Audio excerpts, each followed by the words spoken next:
Saïkoum la famille, que la paix soit sur vous, que le Tout-Puissant vous bénisse. Ouais, je suis là de retour. Donc la famille, je vais essayer d'être rapide, Donc ça sera concernant la dernière vidéo qu'on avait fait pour Aïssa Maïga. J'avais aimé le message, j'avais kiffé le message de ouf. Donc j'ai eu pas mal de retours, pas mal. Donc déjà, je remercie tous ceux qui ont pris le temps. Même s'il y a des retours que j'ai kiffé, il y en a que j'ai moins kiffé. Mais je remercie tous ceux qui ont pris le temps, voilà, d'écouter mon message et après de faire, de faire leur petite com. C'est bien. Et tous mes abonnés, donc toujours sur Modern Foot. N'hésitez pas, il y a le dernier Modern Foot qui est sorti avec Jekyll en interview, toujours sur ma chaîne, Frontman événementiel. Donc là, je veux parler par rapport à cette vidéo avec Aïssa Maïga, dont j'avais dit le message, il était super.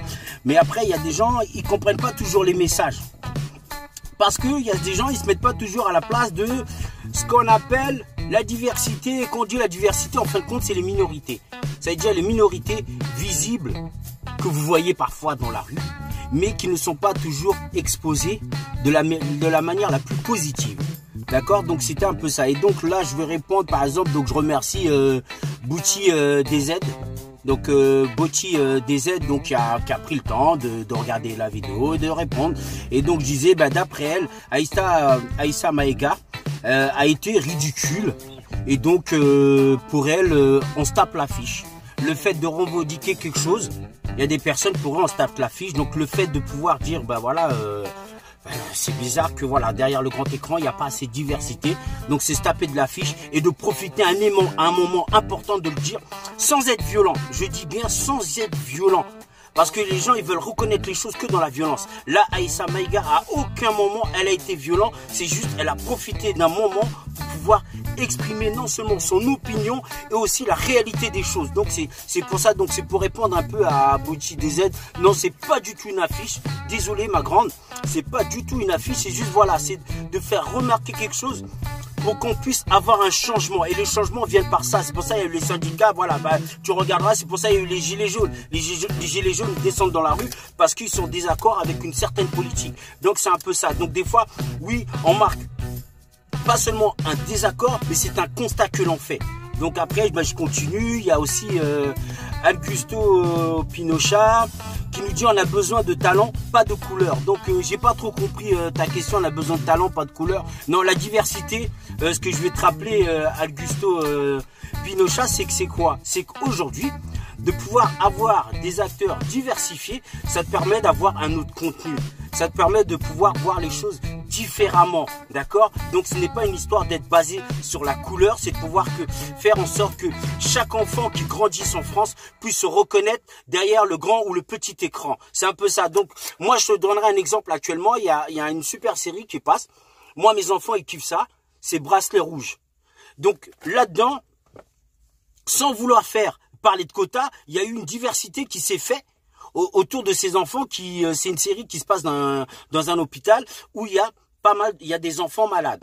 Donc je prendrai un exemple comme l'hôpital Necker et quand on regardera, les enfants malades, on fait pas de distinction de couleur, on doit juste tous les soigner. Et donc là dans cette série, on voit que la diversité a été faite au niveau des enfants qui prennent, au niveau des acteurs qu'il y a là-dedans pour que chacun de nous puisse plus ou moins se reconnaître ou s'identifier. Et à partir du moment que la diversité est faite derrière l'écran, on ne va plus s'identifier par rapport à la couleur, mais par rapport à ce que chacun représente et que chacun, si cette personne nous représente aussi réellement. C'est comme ça que je vois les choses.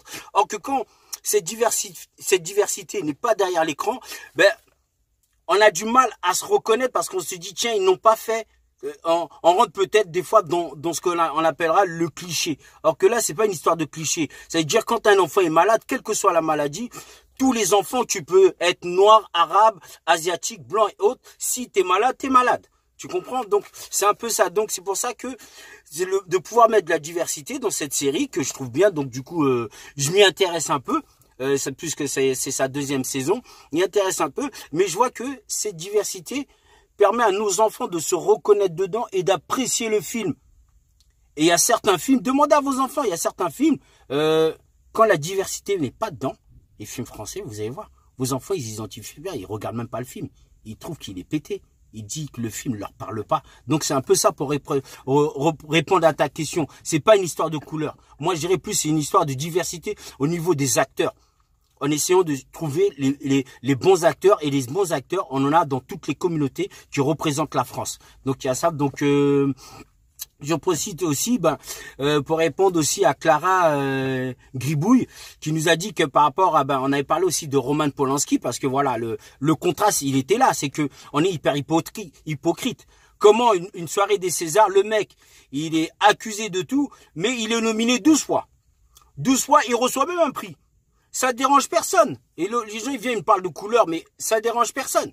Mais voilà, elle me dit bien sûr c'est un fait de société puisqu'on s'est rendu même au fait des prêtres. Vous imaginez, vous envoyez votre enfant au catéchisme, il subit des attouchements, un truc de malade. Et les personnes qui font ça, parfois, ils ne sont même pas condamnés et ils provoquent des traumatismes sur vos enfants. C'est un truc de malade. Moi, quelle que soit la personne, tu as beau être prêtre, tu as beau être le plus grand réalisateur du monde, à partir du moment que les actes que tu as commis sont mauvais, eh ben, il doit avoir des sanctions, on doit faire quelque chose. Donc j'apprends pour tous ces prêtres, vous imaginez les mecs, j'en ai pas les mots, j'ai pas envie de les insulter, mais pour vous dire. Et Roman Polanski, voilà, c'est pareil. Donc si les gens, quand je parle de cette diversité, si les gens ils sont intelligents, on peut pas nominer autant de fois une personne et lui remettre un prix. Et j'en profite pour toutes ces dames. Il y a eu la journée de la femme, oui, les gens ont voulu dire la journée de la femme, bon, on n'a pas vu grand chose sur cette journée, voilà, juste sur la femme. Ben moi, je fais une dédicace à toutes ces femmes et parfois qui sont victimes. S'il vous plaît, n'attendez pas. Arrêtez d'attendre. Vous êtes victime de quelque chose. Parlez-en à quelqu'un, à vos amis. Soyez plusieurs pour pouvoir vous défendre. N'attendez plus. N'attendez pas 5 ans, 10 ans, 20 ans, parce qu'après, on a du mal à vous croire. Si vous arrive quelque chose, dites-le tout de suite. Vous devez le faire tout de suite. N'attendez pas. Je suis désolé. Arrêtez d'attendre, de croire à chaque fois que vous allez vous inverser le rôle des victimes. Vous pensez qu'en dénonçant la personne, vous ferez de lui une victime. Non, c'est vous qui êtes victime. Donc, vous devez les dénoncer tout de suite. Pas pour avoir un rôle, parce que c'est trop facile. Vous voulez avoir un rôle, un poste, des trucs. Ça arrive. Des fois, moi, ça arrive, même au taf. Même au travail, il y a des réactions. Des fois, j'arrive. Aujourd'hui, je me maîtrise plus. Je me maîtrise plus. Mais avant, j'arrivais pas. Si ça allait pas avec quelqu'un, ben ça va pas. Je te dis, salut, bye bye, vas-y, licencie-moi. Voilà, j'ai suivi des licenciements. Je préfère me dire, voilà, le mec, ils veulent te mettre à l'amende, ils veulent tout faire sur toi, ils veulent t'humilier, tout ça. Et mesdames, vous êtes victime de quelque chose. N'attendez pas, n'hésitez pas. Parlez à vos parents. Si vos parents ont du mal à vous croire, parlez à vos amis et autres. Et ensuite, si vous êtes plusieurs dans ce cas, eh ben là, vous pouvez parler à plusieurs. Et aujourd'hui, il y a assez d'éléments pour pouvoir dénoncer. Mais surtout, ne le faites pas si ce n'est pas vrai. Juste pour faire du mal à une personne. C'est surtout ça qui est dangereux. Ne pas le faire pour faire du mal à une personne. Donc, je vais essayer d'être rapide. Donc là, je vais répondre à... Il y a aussi Guillaume Dacosta qui m'a dit merci de pouvoir en parler. Je te remercie, Guillaume. Et ensuite, nous avons aussi Lady... Alors, nous avons voilà Milan Serkovic qui nous dit que Ladji Lee a fait la tôle. Bon, bah, il a fait la prison et il est où le problème? Parce que tu as fait la prison, tu as le droit de rien faire. Il y a des élus qui ont fait la prison, qui ont été réélus. Balkany, tu imagines, le mec, il était en tôle, on a voulu lancer une cagnotte. On a lancé même une cagnotte pour pouvoir le soutenir. C'est d'administrer à Levallois le soutienne. Malgré qu'il était plus ou moins incriminé, bon, autre. Et il y a eu d'autres personnalités politiques qui sont soutenues. Aujourd'hui, nous avons même Monsieur Fillon. Monsieur Fillon, pour détournement ou je sais pas quoi, voilà, emploi fictif et autres. Donc, je comprends pas trop ton histoire de dire que Ladji Lee, il a fait la prison. Bien sûr, il a fait la prison. Ça l'a éduqué. Il a compris qu'il avait un message à faire. C'est pour ça qu'il a fait son film Les Misérables, qui a remporté son prix. Donc, voilà. Donc, pour répondre, encore, je vais répondre encore à Milan Serkovic, qui nous dit, qui nous parle par rapport à la haine. Puisque Aïssa Maïga avait fait référence à Vincent Cassel par rapport à certains rôles qui lui étaient donnés. Et donc, Milan Serkovic me rappelle que dans le film de la haine, plus ou moins, Vincent Cassel était le seul blanc, non. je préfère t'arrêter tout de suite sur ton histoire qu'il était le seul blanc. Non, c'est que déjà réalisateur, c'était Mathieu Karsovitch. Donc, il avait voulu faire un reflet de cette société française.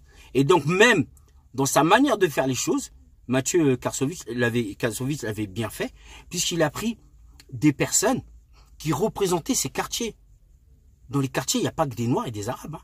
Il y a, quand je dis, il y a des Blancs, il y a, voilà, on va dire plus ou moins, allez, il y a des Bretons, Portugais, Congolais, Sénégalais, Maliens, Algériens, Marocains, Tunisiens, Cap-Verdiens, voilà, c'est tout ça. Donc c'est pour ça il avait exposé. Donc il y avait plus ou moins Vincent Cassel, il y avait Vincent Cassel, Saïd Tagmaoui et Hubert Koundé. Donc voilà, voilà un peu c'était les trois têtes d'affiche. D'accord, c'était les trois têtes d'affiche dans ce film qui a même été primé au César en 1996. Donc d'accord, donc voilà, et donc je remercie Mathieu Karsovitch qui a pu ouvrir certains rôles à certaines personnes issues de la diversité. J'en profite, je dis bien de la diversité. Donc voilà. Et donc là c'est pour répondre. Donc après, bon, c'est toujours la même personne qui me dit, qui me pose la question si d'après moi, un blanc peut jouer le rôle d'un mec de cité ou est-ce qu'un noir ou une personne issue de la diversité peut jouer le rôle d'un avocat? Bien sûr que oui. Mais sauf que le problème qu'on a. Regardez le film qui arrive. Moi, j'en discutais même il y a 2 secondes avec un ami qui vient des États-Unis, qui me dit les États-Unis, c'est super. Je lui dis, limite, vas-y, casse-toi avec tes États-Unis. Moi, je vois les mecs qui sont canés à toutes les rues, aucune sommation. Les keufs, ils te mettent à démonter. Tout ça parce à cause de ta couleur. En France, c'est pas le cas. Même si, voilà, il y a eu des, on va dire, voilà, il y a eu des bavures, policières. D'accord, ça, j'en dis ce qu'on vient pas, mais on n'est pas au stade des États-Unis. Ou après un contrôle d'identité, frère, si t'es noir ou généralement, ce sont les noirs, les plus grandes victimes qui se retrouvent avec 12 balles dans le corps. Ah, il a bougé! Et le gars, il t'allume. C'est pas le cas de la France. Donc, je tiens à le préciser, c'est pas du tout le cas en France. D'accord? Mais sauf que voilà, il y a des inégalités, mais on n'arrive pas encore là au niveau de la police. Même si pendant les manifestations, les policiers sont très, très, très violents. Ben, après, ils sont en mode programme, hein. Démonter tout, ils démontent tout le monde. Blanc, noir, jaune, orange, frère, flashball, ils t'enlèvent un œil. Peu importe qui que ce soit, même sur les pompiers, imaginez-vous, même sur les pompiers, les forces d'intervention, parce que je ne vais pas seulement dire les policiers, les forces d'intervention, ont déjà allumé, ils allument tout ce qui bouge. Donc voilà, donc c'est pour dire qu'on n'arrive pas vraiment à ce stade, mais c'est vrai que certains rôles ne sont pas donnés à personnes issues de la diversité, or que c'est un reflet de société pour permettre aux gens, parce que on le dit assez souvent, arrêtez. Dans les quartiers, partout, il y a des personnes non seulement hyper compétentes qui deviennent diplômées et qui méritent aussi d'avoir un poste, mais il y a le plafond de verre. Arrêtez de nous faire croire qu'il y a pas, ce plafond de verre n'existe pas, puisqu'il existe ce plafond de verre. On le vit encore. On le vit encore, donc pour l'instant, je ne vais pas m'étendre, mais sachez que des fois, il y a des plafonds de verre qu'il faut, et raison pour laquelle Ladjili a fait son film. Et grâce à ça, aujourd'hui, Ladjili va pouvoir bénéficier de subventions pour la prochaine réalisation de son film. C'est tout con. Tu fais un film, t'es primé au César. Quand tu vas refaire ton film, tu vas déposer ton scénario à tous ces organismes qui vous donnent de l'argent pour pouvoir réaliser votre film. Eh ben, il a été primé au César. Ben, Ladjili, tu as le droit de refaire un nouveau film et tu auras le budget nécessaire que beaucoup de gens qui galèrent pour pouvoir le faire, pour pouvoir réaliser leur film. Voilà. Ladjili, maintenant, ils pourront réaliser leur film. Et c'est vrai que, au lieu de pleurer, c'est vrai qu'il faut réaliser les choses. C'est, quoi qu'on dise, en France, vous avez toujours la possibilité de réaliser les choses, mais parfois c'est dur. C'est dur et parfois on baisse vite. On baisse vite les bras parce que dans la difficulté, on ne trouve plus de support. Parce que quand tu vas aller voir les gens de ta famille, ils vont dire ouais, je vais faire ça. Ils vont dire mais c'est pas pour toi ça. Et je vous le jure que nous, ça arrive beaucoup. Qu'on dise oui, mais inconsciemment, même nos parents, inconsciemment, ils vont dire mais ça c'est pour les blancs. Ça c'est pour ceci. Et même de l'autre côté, on va dire, mais toi, t'es pas un noir. Voilà, c'est inconsciemment. Maintenant, pour éveiller ses consciences, et même changer ses mentalités, ses consciences, c'est en réalisant les choses. Donc moi, je suis d'accord avec vous quand vous dites oui, mais on ne doit pas parler que de couleur. Ok, moi, je suis d'accord parce que nous devons nous lever pour réaliser les choses. C'est ce que moi, je fais. J'ai mon émission Modern Foot. Je me suis dit, je vais parler autrement du foot. Si je vais proposer mon concept d'émission à quelqu'un, il va pas le prendre. Ben, je le fais. Voilà, je le fais. Donc, vous allez sur ma page, vous allez pouvoir voir notre émission. Elle est bien, elle est pas bien. Au moins, on la réalise, on a une idée. On essaie de faire visualiser cette idée et de voir l'approche que les gens peuvent avoir par rapport à cela. Donc, je continue encore. Donc, Massiré Bangwara qui dit merci, bravo frère, donc pour le message. Moi aussi, je te remercie aussi d'avoir pris le temps de pouvoir voir ma vidéo et de pouvoir répondre aussi, de mettre un petit message. Moi, je te remercie beaucoup, Massiré. Alors, il y a aussi un message de « T'as vu ta tronche ?» Donc, il nous rappelle que... Après, tu vois, il y en a, ils veulent toujours transposer avec les États-Unis. Je vous rappelle, ici, c'est pas les États-Unis, la France. C'est loin d'être les États-Unis. D'accord? C'est pas les États-Unis. Mais je vais répondre. T'as vu ta tranche? Il nous rappelle que Obama, donc une grande partie des électeurs blancs qui ont voté pour lui, ont voté pour ses idées. Ok? Et d'après lui, les Noirs ont voté pour Obama juste parce qu'il était noir. Alors, je vais te répondre très rapidement, gros. Très rapidement. Eh ben, le problème, sache que les Noirs, ils n'y croyaient pas. Parce que quand Barack Obama s'est présenté devant les Clinton, beaucoup de Noirs se sont dit qu'il n'allait pas passer. Maintenant, qu'est-ce qui s'est passé? C'est que Obama a réussi à convaincre toutes les communautés. Donc, les Noirs n'ont pas voté pour Barack Obama parce qu'il était noir, parce qu'il a eu des idées, non seulement qui étaient novatrices, et qui luttaient contre la misère que aujourd'hui, M. Donald Trump, un des présidents, mais je dirais, voilà, racistes, voilà, maintenant il y en a qui sont pas contents, ben, je le dis, est venu enlever tout ce qu'il avait mis en place, hein. Les aides sociales pour que les gens puissent se soigner. Vous savez qu'aux États-Unis, c'est pas comme en France. Pour ça que je lui dis, hey, les États-Unis, ça n'a rien à voir avec la France. Il n'y a pas de sécurité sociale. Donc c'est pour ça qu'il avait fait un système pour que les gens qui n'ont pas de moyens puissent se soigner. Eh ben, Trump, il est venu tout enlever. Il est venu tout enlever. Donc voilà. Donc, enlève-toi, t'as vu ta tronche là. Enlève-toi de l'idée de te dire que les Noirs ont voté pour Barack Obama parce qu'il était noir. Complètement faux. C'est les idées que Barack Obama a exposées, raison pour laquelle les gens ont élu Barack Obama 2 fois. Il a fait 2 mandats à Barack Obama. Donc, je réponds aussi à Sagreus, qui nous dit, donc, monsieur, si vous avez aimé le discours de Aïssa Maïga, est-ce que vous souhaitez faire le décompte ethnique pour la délinquance? Alors, ça me fait rire, ça. Super, toujours, ouais, bon... Il veut nous faire comprendre que les plus grands délinquants sont noirs ou arabes et autres. Super. Mais sache que les crimes les plus odieux, je te le rappeler, ne sont pas commis par cette minorité. Je tiens à te le rappeler. Les viols, les grands viols, il y en a eu quand même, mais il y a eu des grands viols. Les découpages de personnes qui se retrouvent dans leur maison découpées en 6, en 7, tout ça, sont faits toujours par des personnes plus ou moins issues de l'immigration, de ce que tu veux. D'accord? Donc, regarde bien, fais bien le décompte des crimes les plus sordides, car parfois qui ne sont pas résolus. Vous savez pourquoi? Parce qu'on n'ose pas croire que c'est le voisin. On n'ose pas croire que c'est le monsieur tout mignon, tout gentil, tu vois, par rapport au noir balafré, à l'arabe, avec un truc, avec truc bizarre, oui. On va dire, ah, c'est lui l'assassin. Or que là, l'assassin, il est juste là. L'affaire Grégory, on sait toujours pas, mec. Grégory, on sait pas qui l'a tué, sa tante, son père, son oncle. Oh, 40 ans, je suis. Regardez l'âge que j'ai. On parle encore de Grégory. Passe à autre chose. Next. Passe à autre chose. Je suis désolé de dire ça. Passe à autre chose. Parce que les crimes les plus évidents, vous pensez les voir, mais des fois, on les voit pas parce que l'assassin, il est là. L'assassin ressemble au juge. Comme on dit, l'assassin ressemble au juge. C'est plus facile quand l'assassin ressemble pas au juge. C'est pour ça qu'on parle de cette diversité. Si les choses sont diversifiées, ça veut dire que ce soit les enquêteurs, les juges, tout ça, pourront pouvoir mieux identifier les gens puisqu'ils ne se mettront pas à la place de vouloir choisir le coupable idéal. Le coupable idéal issu de l'immigration, tout ça, comme cette super Marine Le Pen, tu vois. À chaque fois, c'est du, ah, les Noirs, l'immigration, tout son truc, elle veut faire, Eh, viens avec une politique, arrête de nous parler d'immigration. Donc c'est pour répondre à ta question. C'est quand on parle de cette diversité, c'est pas qu'on va faire un système de quotas.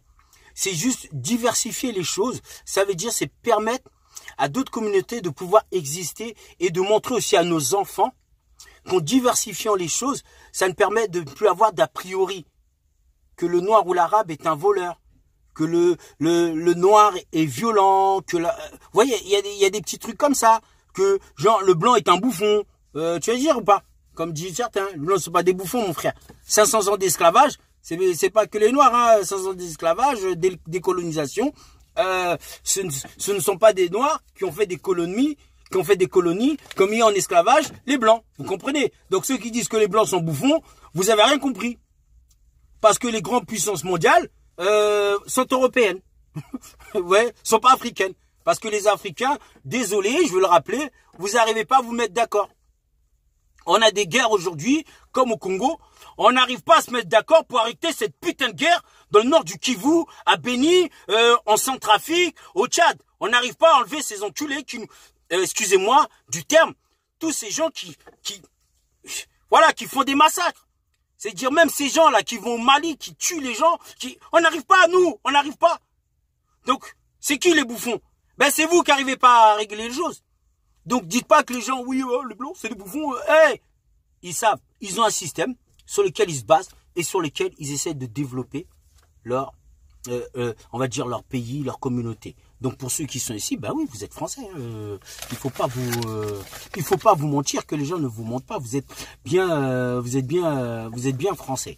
D'accord? Donc, pour répondre à toutes, j'espère que j'ai répondu à toutes les personnes. Non, il m'en reste encore une. Ici, je vais bientôt terminer. Pour Solange Boudreux qui me dit bravo et bon merci encore pour ce message, mais qui tient à signaler que pour elle, Solange Boudreux qui me dit qu'en France, nous avons certains Français et Françaises qui sont misogynes, homophobes et racistes. Bon, comme tu diras, certains. Mais après, comme je vous dis, c'est une histoire d'éducation. Il faut éduquer les gens. Tu vois, c'est comme parfois on parle de l'homophobie. C'est marrant. Bon, je vais faire une petite parenthèse très rapidement. On parle de l'homophobie. Donc, c'est pour ça que certains Africains disent, bon, eux, ils veulent qu'on accepte l'homophobie, mais ils veulent pas accepter la polygamie. Mais, excusez-moi de vous le dire, après ça sera mon humble avis. La polygamie, tout dépend comment elle est faite. Lorsque je dirais plus ou moins, elle est bien faite. Elle a plus d'avantages. Pourquoi?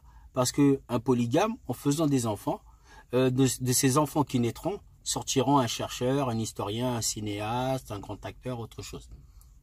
Dans l'homophobie, ce sont des rapports de personnes de même sexe. Voilà. Bon, voilà. Après, moi, chacun son idée. Mais après, vous pouvez pas demander à des communautés de défendre quelque chose quand vous acceptez pas l'autre. Soit vous acceptez aussi la polygamie pour que certaines personnes ne voient pas, ne deviennent pas plus ou moins homophobes. C'est des faits de société. Donc soit on accepte tout, comme ça quand on discute, quand on pose des choses sur la table, tout le monde essaie de se mettre d'accord plus ou moins. Après, ça c'est mon avis, ça ne tient qu'à moi. Après, voilà, les gens ils font ce qu'ils veulent de leur vie, mais après faut voir les choses, faut mesurer les choses. Donc voilà, donc Solange encore qui m'a dit merci encore pour le message. Lise I qui me dit voilà, super, Aïssa Maïga, c'est un peu son idole. Donc voilà, c'était un peu pour répondre. Et pour résumer tout ça, dans certains messages, moi je comprends le raisonnement. Le raisonnement, il est tout à fait normal. Pourquoi je dis il est tout à fait normal? Parce que des fois, notre société française, comment dire ça? C'est comme nous classe par classe. Il y a des classes sociales et autres. Et après, il y a des classes aussi communautaires. Vous comprenez? Donc c'est ça. Et donc il faut casser ça.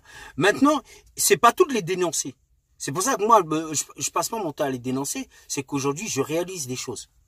Moi, j'ai commencé à faire mon émission. C'était dur. Mais quand j'ai commencé mon émission, des fois, les gens de ta propre communauté, Il y en a qui vont dire, ah ouais, mais pourquoi tu veux faire ça? Ah ouais, mais t'as vu, c'est un peu chaud. Ouais, mais arrêtez de dire c'est chaud, faites. Pour qu'il y ait un autre regard et pour que vos enfants puissent s'identifier à ce que vous réalisez.